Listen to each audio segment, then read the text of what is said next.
انسان جو اپنے بیٹے کو وصیت کرتا ہے وہ اس کے تجربات کا نچوڑ ہوتی ہے اور کمال محبت کے ساتھ اس کی سراسر بھلائی مقصود ہوتی ہے، اور باپ وہ وصیت اپنے بیٹے کو کرتا ہے۔ اور یہاں وصیت کرنے سے قبل کتنے پیار بھرے انداز میں یا بنیا، اے میرے پیارے بیٹے، احفظ انی اربعن و اربعن، میں تمہیں 4 چیزیں بیان کرتا ہوں اور 4 چیزیں اس کے ساتھ جڑی ہوئی ہیں، تو یہ 8 چیزیں تم یاد کرو۔ لا یضرک ما عملت معہن، اگر یہ تیرے عمل کا حصہ بن جائیں تمہیں زندگی میں کبھی نقصان نہیں ہوگا، زندگی میں تم شر سے بچے رہو گے، برائی سے بچے رہو گے، نقصان سے بچے رہو گے، تمہارا باطن تمہارا ظاہر اچھا رہے گا اگر ان 4 چیزوں کو 4 چیزوں کے ساتھ جوڑ کر کے اپنے عمل کا حصہ بنا لو۔ فرمایا ان اغنى الغنى العقل، سب سے بڑا غنا، سب سے بڑی دولت مندی، سب سے بڑی ثروت عقل ہے۔ اگر کسی کو عقل کا رزق دیا گیا ہے تو وہ سب سے بڑا دولت مند ہے۔ اگر اس کے پاس مال و متاع بہت سارے ہیں لیکن بے وقوف ہے تو وہ دولت مندی نہیں ہے۔ وَأَكْبَرُ الْفَقْرِ الْحُمْقُ، اور سب سے بڑا فقر اور سب سے بڑی محتاجی جہالت ہے۔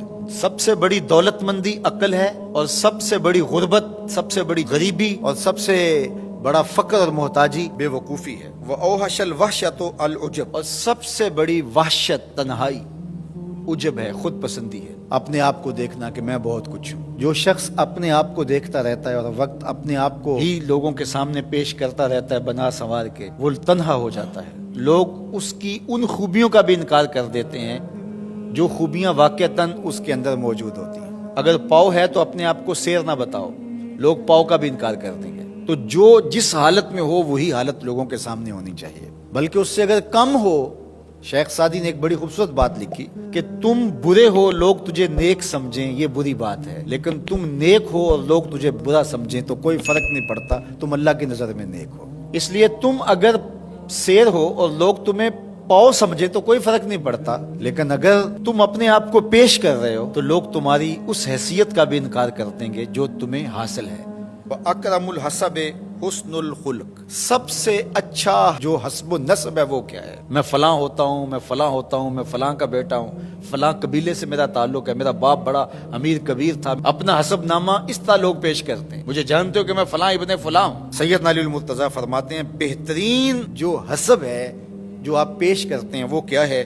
حسن الخلق، تمہارے اخلاق کیسے ہیں، تمہارا خلق گواہی دے گا کہ تم اچھے خاندان کے چشم و چراغ۔ مشکانست کے خود ببوئت نہ کہ عطار بگوئت۔ فارسی کا ایک مقولہ ہے کہ خوشبو وہ ہوتی ہے جو خود بتائے کہ میں خوشبو ہوں۔ خوشبو بیچنے والا بتاتا پھر ذرا سونگ کے دیکھیے یہ بڑی اچھی خوشبو ہے، ذرا سونگیے، کہا یہ بتانے کی ضرورت نہیں۔ حضرت علی المرتضیٰ فرماتے ہیں تمہارے خلق کی خوشبو سے لوگ سمجھ جائیں گے یہ کون ہے، تمہارے اخلاق اتنے اچھے ہوں کہ لوگ پہچان جائیں تم کون ہے۔ تو بہترین حسب و نسب کیا ہے؟ اپنے بیٹے حضرت امام حسن رضی اللہ تعالیٰ عنہ کو بتا دیں، مجھے بتائیے امام حسن سے بہتر نسب اور حسب کس کا ہو سکتا ہے؟ رسول اللہ کی بیٹی کے بیٹے، امام الاولیاء کے فرزند ہیں، رسول اللہ کے نواسے ہیں، بنو ہاشم کے چشم و چراغ ہیں۔ تو انہیں یہ نہیں کہا کہ تم یہ بتاتے پھرنا، بلکہ کہا کہ تمہارا خلق گواہی دے کہ میں محمد کا نواسا ہوں، تمہارے اخلاق گواہی دے کہ میں نے فاطمہ کا دودھ پیا ہے، تمہارا کردار گواہی دے، تمہاری شجاعت گواہی دے کہ تم علی کے فرزند ارجمند ہو۔ اللہ اکبر۔ پھر حضرت علی المرتضیٰ رضی اللہ تعالیٰ عنہ ان چیزوں کو بیان کرنے کے بعد فرماتے ہیں یا بنیا، اے میرے بیٹے، ایاک والمصادقہ الاحمق، بے وقوف شخص کی دوستی سے ہمیشہ بچنا۔ فإنہ یرید ان ینفعک فیضرک، وہ دل سے چاہے کہ تمہیں نفع پہنچائے لیکن اپنی جہالت کی وجہ سے، اپنی بے وقوفی کی وجہ سے تمہیں نفع نہیں پہنچا سکے گا، تمہیں نقصان پہنچا دے گا۔ کہا جاتا ہے کہ بے وقوف دوست سے دانا دشمن اچھا ہے، تو وہ اسی قول کا مفہوم ہے۔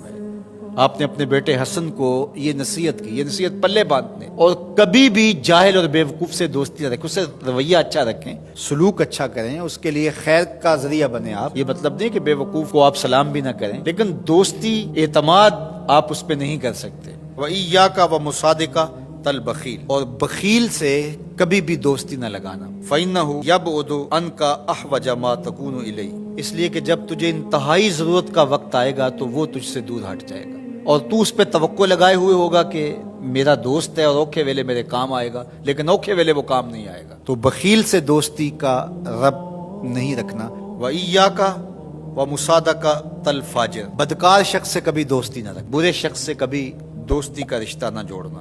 فَإِنَّهُ يَبِيعُكَ بِالطَّافَةِ، جو فاسق و فاجر ہے، برا شخص ہے، بدکار ہے، اس سے دوستی نہ رکھنا، اس لیے کہ وہ بہت تھوڑی قیمت میں تجھے بیچ دے گا. اور آخری بات، وَإِيَّاكَ وَمُصَادَقَةَ الْكَذَّابِ، جھوٹے آدمیوں سے کبھی دوست نہیں رکھنا. فَإِنَّهُ كَالسَّرَابِ يُقَرِّبُ عَلَيْكَ الْبَعِيدَ وَيُبْعِدُ عَلَيْكَ الْقَرِيبَ، وہ بعید کو تجھے قریب دکھائے گا، قریب کو تجھے بعید دکھائے گا. جو چیز قریب ہوتی ہے، جو سراب ہوتا ہے تو دور سے پانی دکھائی دیتا ہے، لیکن جب قریب جا کے دیکھتے ہیں تو سراب ہوتا ہے، پانی نہیں ہوتا. تو کہا وہ بھی سراب کی طرح ہوتا ہے، کذاب، جھوٹ بولنے والا، جو تجھے وہ نقشہ کھینچے گا جو ہوگا نہیں، تجھے وہ چیزیں بتائے گا جو نفس العمل میں نہیں ہوں گی، اور تو ایک مغالطے میں مارا جائے گا. یہ ہے حضرت سیدنا علی المرتضیٰ رضی اللہ تعالی عنہ کے وہ اقوال نور، جن کی گہرائی، گیرائی اور حکمت سے بھرے ہوئے یہ کلمات سے پھوٹتے ہوئے اجالے ہماری زندگی کو ایک اسلوب دیتے ہیں.